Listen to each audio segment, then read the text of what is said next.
All right.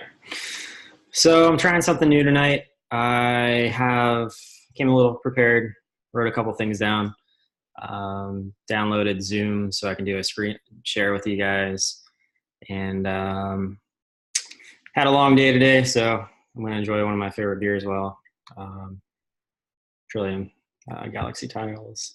I want to pour myself a beer, and then I want to talk about Bitcoin. Um, so I want to go over the basics of Bitcoin, and you know, kind of the basics include, your miners, your nodes, your wallets, your users, your developers, exchanges, and businesses. And the developers started with Satoshi Nakamoto, the anonymous programmer that released the Bitcoin software and code. Um, I I think it was a group of people, a group effort from a bunch of anonymous individuals, but probably we'll never know. I have some ideas of who it was, but I don't think we'll ever find out. Not anytime soon, anyway. So the developers are important because they keep the network secure. You have like the core developers, is what they call them. Anybody can write code to keep the network secure and things updated, and watch over certain things and make sure certain things aren't happening and certain things are. Um, they're the ones that write updates and experiment on test nets and other you know cryptocurrencies. They might test some different technologies and stuff to release on Bitcoin. Litecoin is it's a copycat of Bitcoin, but they multiplied everything kind of by four, so it's like four times faster. Um, you know, the issuance rate is four times more. Um, Stuff like that. So it's a good testing ground for Bitcoin. They usually implement their Bitcoin updates faster because they're more centralized and can you know can be a little more reckless on the code. So you have the developers, and then you have nodes and miners. So miners, what they are is so it's just like gold. You have miners in gold. There's a limited supply in the world. They're going out. Gold miners are going out and they're trying to look for the metal and mine it and you know melt it down or form it or whatever and put it in their currency or whatever. Bitcoin miners are the same way, except they're trying to solve extremely complex mathematical equations. And when they do solve the equation, it's known as like a Coinbase transaction.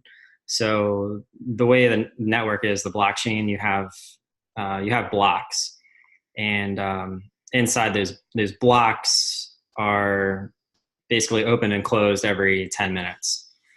So if a miner solves the equation, at the top of the block header is the Coinbase transaction. So they broadcast that to other miners and nodes, and then with the mining software, during that same split second of them finding that block reward of Bitcoin, they're looking at the mempool, which is like where all the transactions hang out before they're like picked and stored in the block, and then that's broadcasted to the whole network, and then then your other miners and nodes will go ahead and say, okay, yep, everything looks good, every transaction in there is valid, and then you get your confirmation. So keeps everything secure. So the more decentralized the network is, the better, and more secure it is. So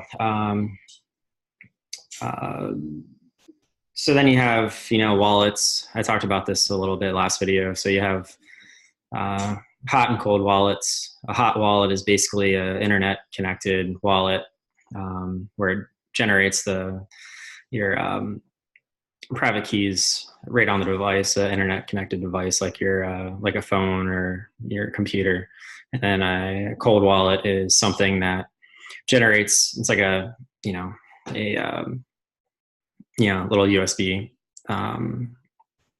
that generates the private key right on it. So it's a lot more secure. That's the best way to store a large chunk of your Bitcoin. And then we have, your exchanges and businesses. So exchanges are kind of the on-ramp of how to acquire Bitcoin. And then from there, you can buy, sell, goods or services or whatever, or hold on to it for, speculation, or, trade it. So I don't think this is going anywhere. So I hold my Bitcoin. I don't do anything with it. So I haven't even poured my beer yet. So inside a block is so you have inside a block, like Bitcoin blocks are it's all based on memory.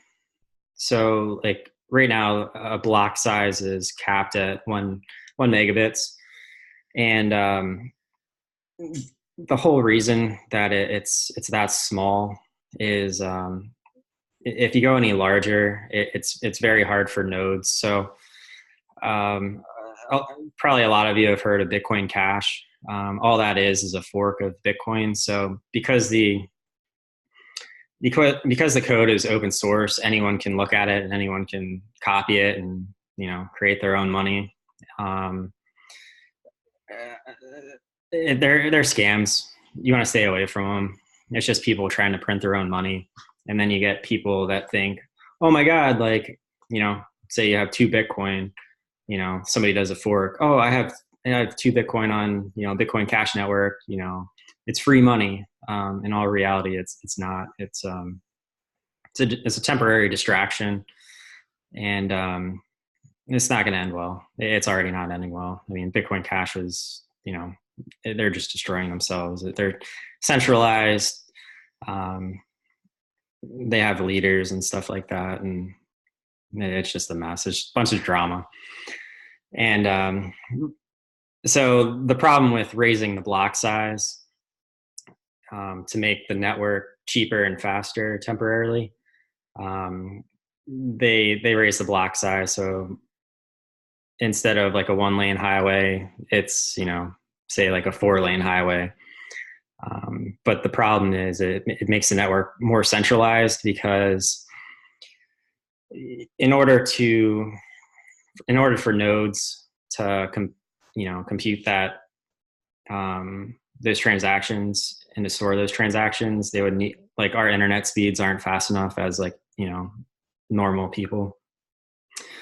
So it makes the network more centralized, and which means that the network's more prone to attacks, where they can attack the system in a way that they can rewind transactions and stuff like that. It would take, well, on a network like Bitcoin Cash, it won't take very much, especially because no one's really using it, and they don't have like the hashing power that Bitcoin has, not anywhere close to it.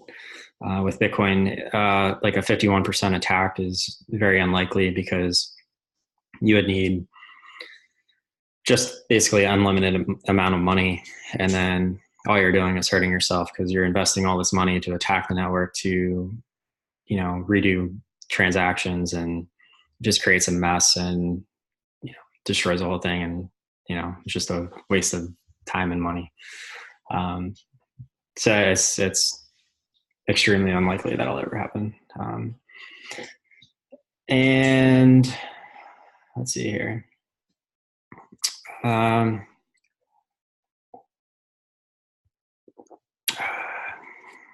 going to do a screen share here, talk about a few things. couple of things that I look at. Um, so, all right. So this is a website that you can look at the Bitcoin mempool. So this is like all the transactions over the past 24 hours. These large spikes are spikes in transactions. So with transactions, you have a transaction fee. Even up here, the transaction fee is probably less than 10 cents still. So you have a your transaction consists of your wallet and like the other person's wallet, and then you have your signatures. So you have your private key that signs the trans or uses the is hidden by like the public key, and that public key goes into the transaction with the other person's wallet and public key. And it's kind of a waste of space. So actually, August 1st, 2017, a group of people released SegWit. And what SegWit does is it frees up block space by taking out the signatures in the transactions, because there's really no point in them being in there or for everyone to store.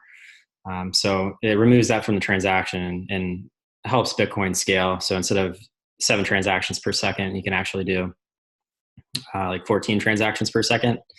And SegWit's important. There's different versions of SegWit, and we're only in the first part of SegWit right now. There will be other updates that will help Bitcoin scale even further. And then you have layer 2 solutions like Lightning Network, which is it's a network built on top of Bitcoin, much like the internet has multiple layers to it that allow the allow the internet to scale. Like if you remember back in the 90s, you had dial-up internet, and you couldn't really use the internet for a whole lot. You might have a basic website or something, but to send or receive, emails with pictures or video was unheard of. And it took multiple layers of the internet to scale to that, to the point where we're at today. Bitcoin's the same way. So, so, Bitcoin's mempool, it goes up in certain times of the day, pretty much every day, usually in US time. So usually 8 o'clock in the morning, you start seeing some activity. And that's usually just exchanges, moving Bitcoin around. So you can actually send Bitcoin right now for like, a couple pennies. One company that I like to follow is Blockstream. They have a lot of smart developers working for them that actually write code for Bitcoin, and they do some really cool things. One of the things that they've been working on over the last year is Bitcoin actually has a running node in space. So Blockstream actually has a few satellites around the world, and this is to help people in like third world countries and stuff who may not have access to internet. They can actually access Bitcoin's network through the satellite, which is really cool. Kind of in the US, you may not really see the use of Bitcoin right now. It's definitely necessary, but it's even more necessary around the world, where we kind of take it for granted that we have banking here in America, but most places around the world don't have banking access, and this helps them out. And then Blockstream .info. Blockstream created it, but kind of a jab at a company, blockchain. It used to be blockchain.info, now it's blockchain.com. It's a company that it was really big in Bitcoin's early development stages, and that was actually my first Bitcoin wallet. But the people running the company and the service aren't very Bitcoin friendly. They still haven't upgraded their system to SegWit, to adopt SegWit. But here's like a list. So these are the block numbers. So this is the current block. Actually, I don't know if I have to refresh this. Yeah, here we go. There's the current block height that was mined. So there's been 500, or basically half a billion, or half a million. Sorry, half a million blocks that have been produced to this point in time. So I shows you the number of transactions in that block. A block happens roughly every 10 minutes. And then that's kind of another site is that shows you some activity on cryptocurrencies is CoinMarketCap. Probably shouldn't be showing you this because this can be dangerous. The only thing I'm really interested is in Bitcoin. Pretty much everything else is just is basically people trying to create their own money.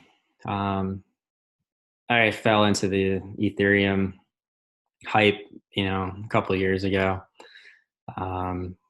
It's just a different network. They kind of went after Bitcoin saying, Bitcoin can't do smart contracts. So they launched like a smart contract platform where you can create your own token basically, which is printing your own money. You may have heard the term ICO. They're all done on Ethereum. But stars here are currencies that are pre-mined. So they really printed their money. Ripple is one of the biggest scams out there. It's just a banking token. That's not going to end well for them. Everyone likes, 2017 was going crazy about it because they saw how cheap it was, and they're like, "Oh my God, Bitcoin's at 20,000. I can get a Ripple or an XRP for 50 cents or $1 or whatever. I can afford that."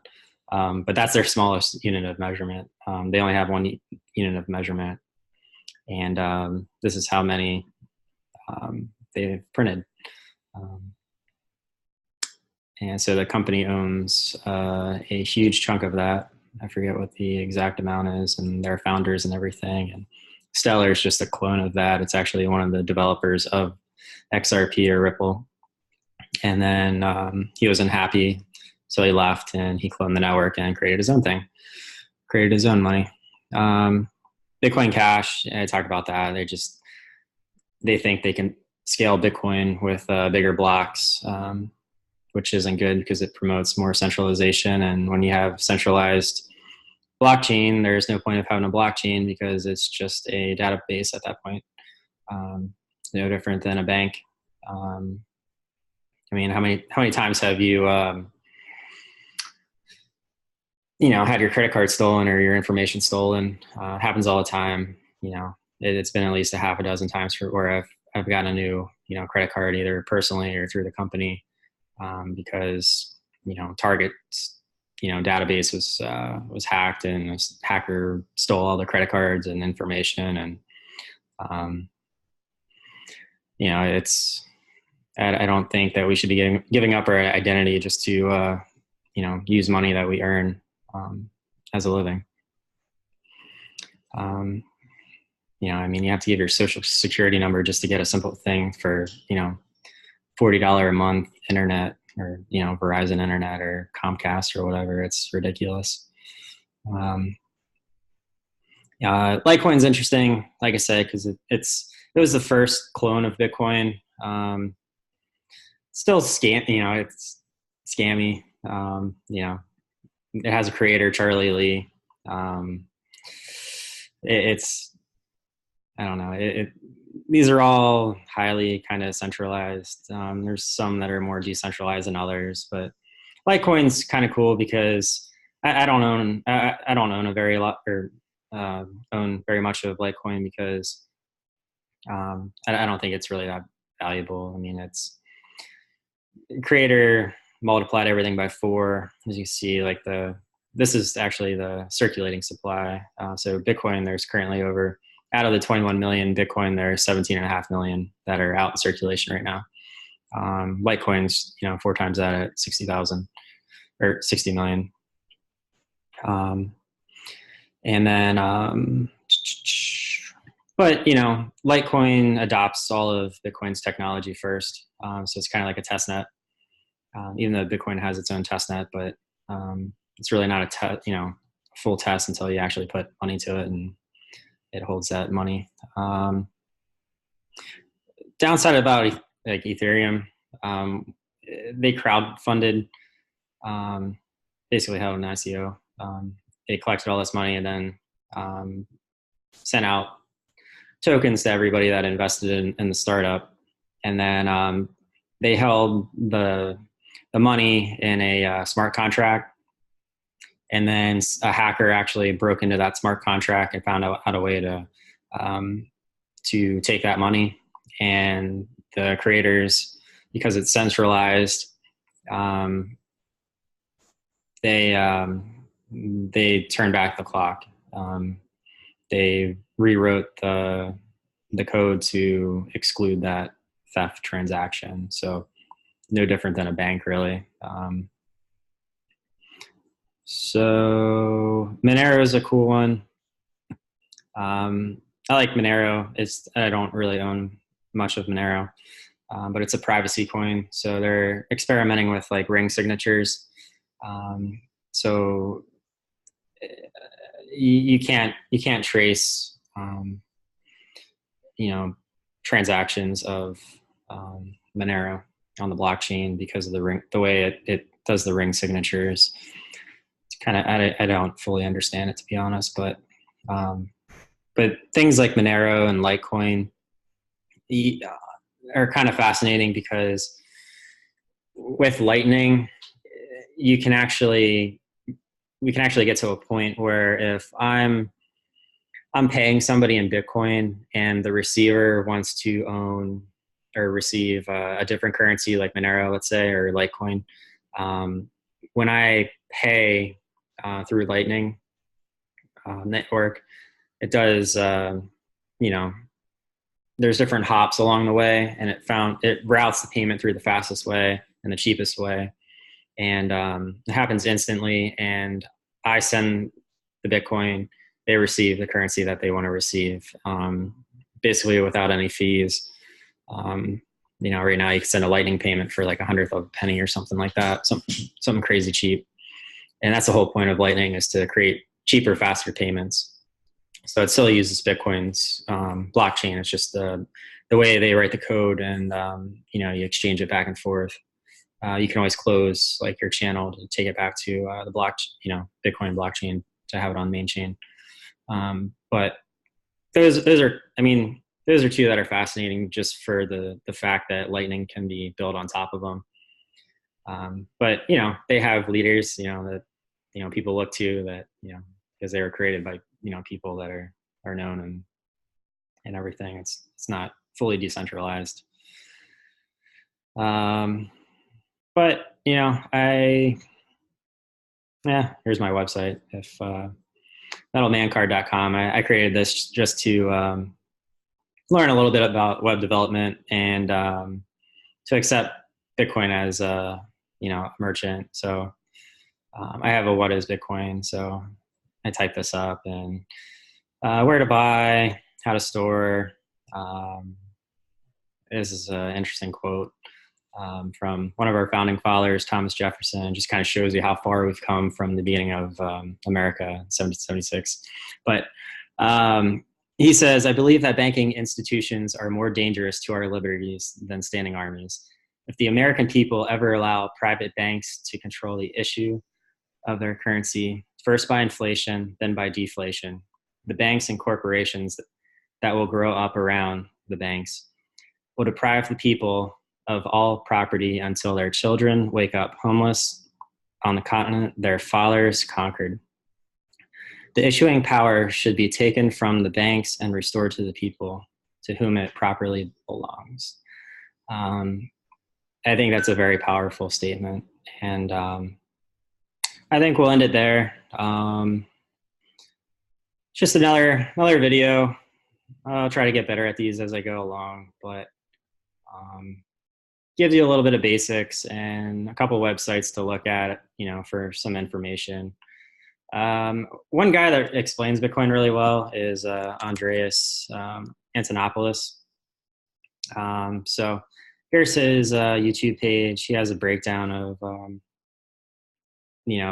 just a ton of videos explaining. He's one guy in the space that is, he was a security expert for a long time and got involved with Bitcoin and just kind of travels around, talking about it. And it does a phenomenal job of it. Explains it in layman terms and ways that people can relate to, which is really important. And that's what I'm trying to do. It's not exactly easy, but somebody's got to do it. So I'm going to end screen share there. Didn't do it. There we go. So I'm back on. We'll see how this turns out, and we'll see if I upload it. So, till next time, cheers, and have a good night.